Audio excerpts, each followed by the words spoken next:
people at the time. Like DJs. Filter, and oh fuck, it was on the tip of my. I was just about to say it. Chemical Brothers. No. Who's the other one? Crystal Method. Crystal Method, yes. Yeah. Crystal Method, yeah. Filter and Crystal Method, yeah. Saw the Shit, Crystal Method not too I'll long put ago. that on my page. Shit. Yeah, put that on. Yeah, No, yeah. I had that soundtrack. I've been thinking about putting it on my iPod. yeah. I was telling you, I saw the Crystal Method not too long ago. Yeah. It was yeah, there's so many. Yeah, there's so many. There's a cool lot fucking of hip hop soundtracks from movies that are underrated. Two of them are Menace to Society soundtrack, and the soundtrack to Trespass was actually really good. Run Lola Run. That was a good one. Yeah. I was listening to that for a while. People gonna laugh at me, but for a while I was listening to the soundtrack because I love the movie so much. The soundtrack to Aladdin. It's just I'm laughing at you. it was some good songs in there, man. I ain't gonna lie to you. I liked my it. God. See, I haven't bought soundtracks in years. It's since, been a while, yeah. Since, I mean, everything's been to there's the iTunes. obvious. Yeah. Oh, Yeah. iTunes, yeah. Yeah, I mean, well, iTunes there's is the fine. obvious, like the Pulp Fiction. Like, I think Pulp Fiction kind of popularized that. soundtracks for a while, but Man, shit. what movie have I seen recently that I thought had a good soundtrack? Because recently I've just been ordering songs a la carte on off of iTunes, and some of those songs have been on soundtracks. I end up, if I hear one song, I'll end up buying a soundtrack.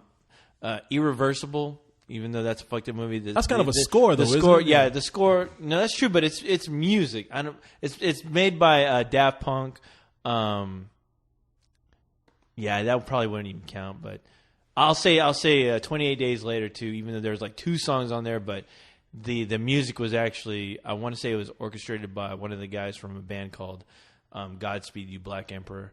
So I think I think I'm right on that one, but that's also a favorite. But yeah, as far as like official soundtracks, that's Crow's a classic. The Crow is the one that comes up to me because, like I said, is. a lot of soundtracks just don't have. They just throw stuff in there to promote an artist, Right? And that's why I don't like soundtracks too much today. But the Crow Yeah, is today, actually one no, that was just like, yeah. I was like, wow, that Crow, that really, Train Spotting, and yeah. All right, let's see. Could even say Lock, Stock, Smoking Barrels. Oh, That was a great one. that was a great one. Yes. All right, you don't get your second question asked Okay. because we already spent up time on that. Who would you bang? Everyone. All right, let's see. I have a feeling we're going to skip this one because we might have just beat this one to death already. Sam S. says, Okay. everyone was blown away by Heath Ledger's performance in Dark Knight, but some people were like, meh, when they heard that he was going to be the Joker.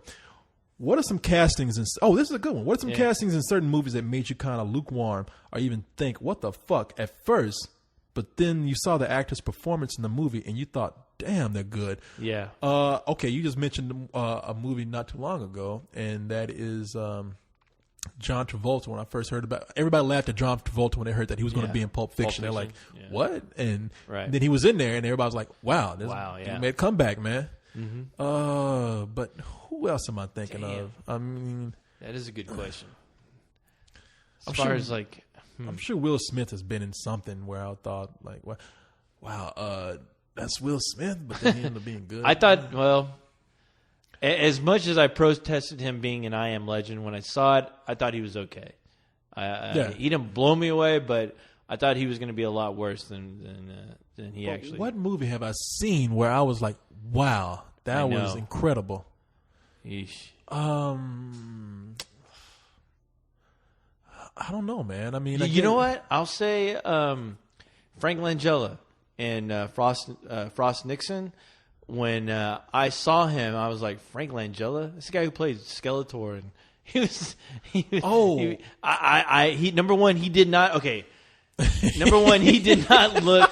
When I saw the trailer, I was like, wow, they got Frank Langella for that. Because it's like, number one, he does not look like President. Well, he doesn't look like Nixon at all. And when I saw the movie, which I did see, it was incredible. It's a great movie. I love that movie. It's a great. I love it too. I was like, wow, watching that movie, he actually turned into. Yes, he Nixon, did. Watching that movie, He didn't have to look like him. He encompassed him.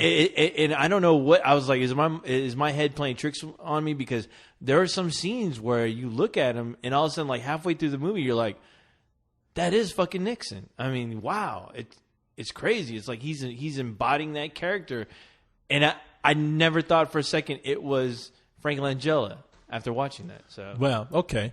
Oh, I got one for you.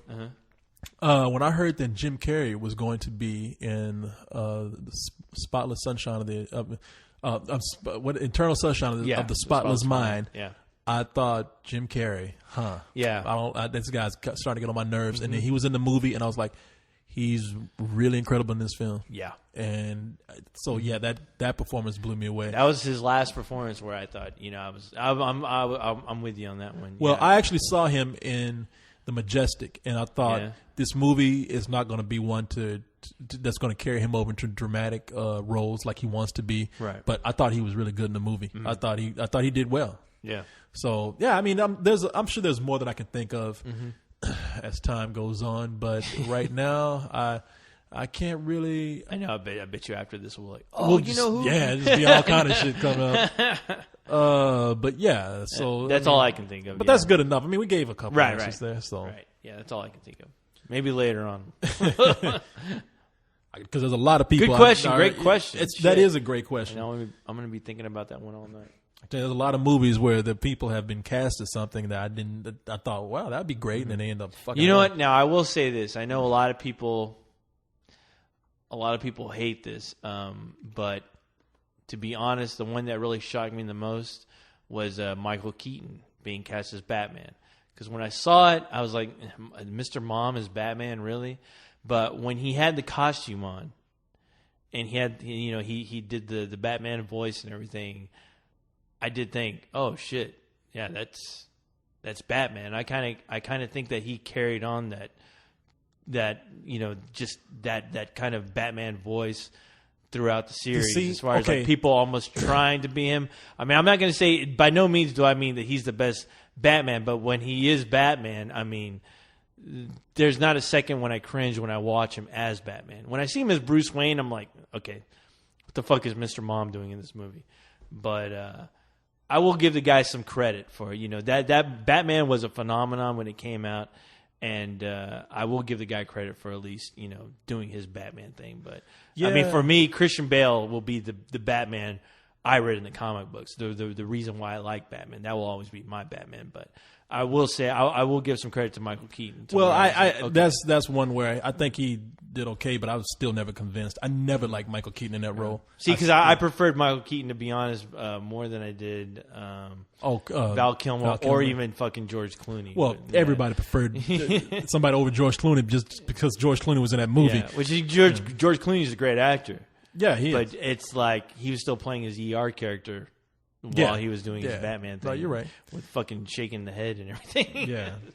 Well, let's see here. Here's a statement. No, it's a question. Okay. It's from Witch King. He says, "Are there going to be T-shirts with the crew in their action poses? Carlisle with his sword, Leon with his lightsaber, etc. If so, I'll save my money for those.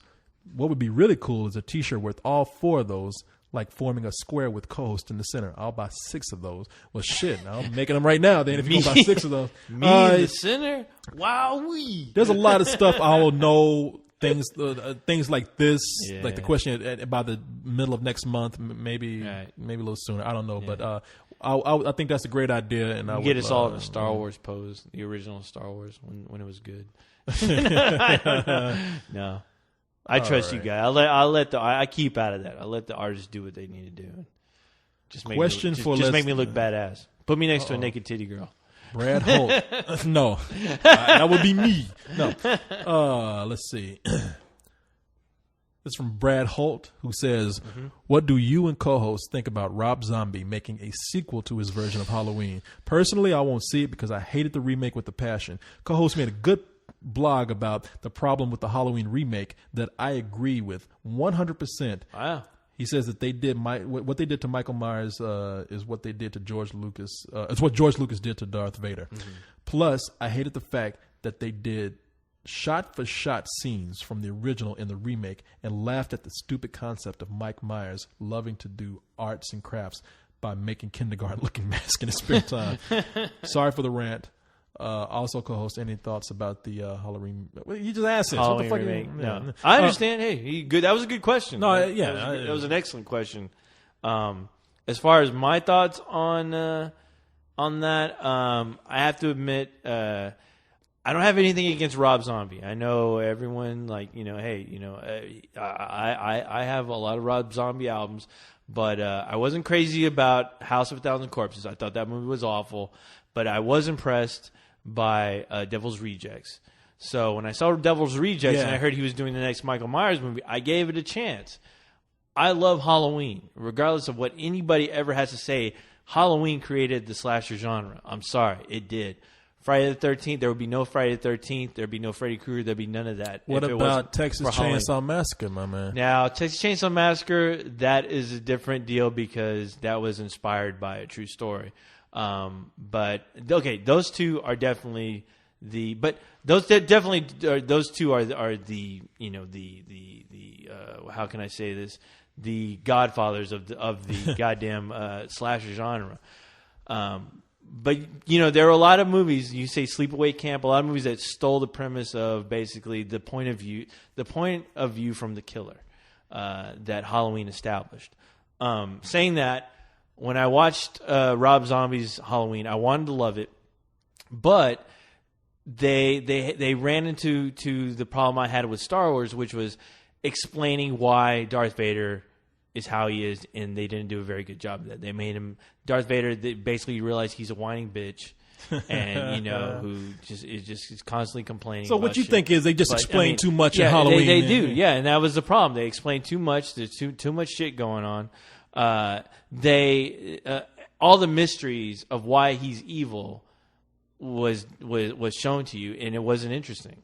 And in Halloween, they made Michael Myers look like a kid who became evil because his fucking sister didn't take him out to go trick or treating. We're gonna move on to the next question here, but you're right. I mean, there's their attempts to separate themselves from the original was to explain too much. Yeah, they gave an origin story that didn't need to be there. The cool thing about Michael Myers is in the original film, when you saw him kill his sister, and then you saw him outside, when they tore that mask, when his parents tore the mask off his face, he looked like he was in another world. Yeah. He was insane. And that's all you needed to know. And that's what made him creepy. A lot of that mystery, I mean, a lot of things we build up in our head. Legends, the most disturbing things, the most legendary things, the funniest things are stuff that's left to us to fill in with the blanks. Exactly. The blanks with. I mean, I keep telling people some of the biggest secrets to comedy is, at least visual comedy, are things that you can't explain. You see somebody doing something crazy in a movie, and you're like, well, why were they doing that? But you're just laughing anyway.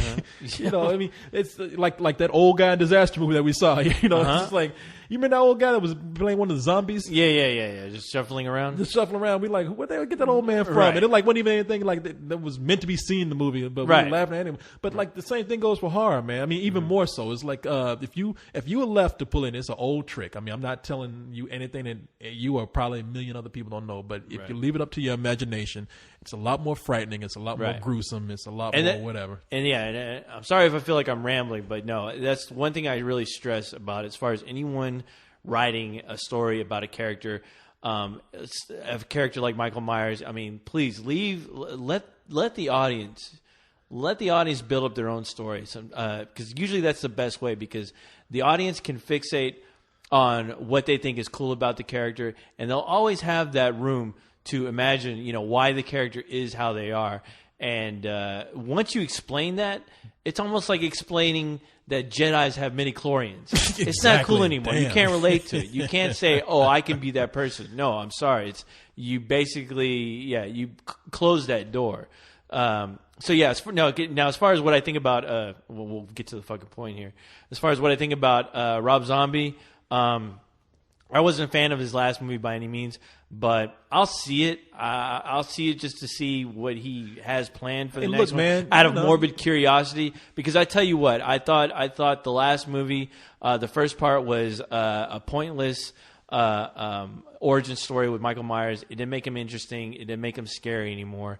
The second part was almost like a Halloween for dummies.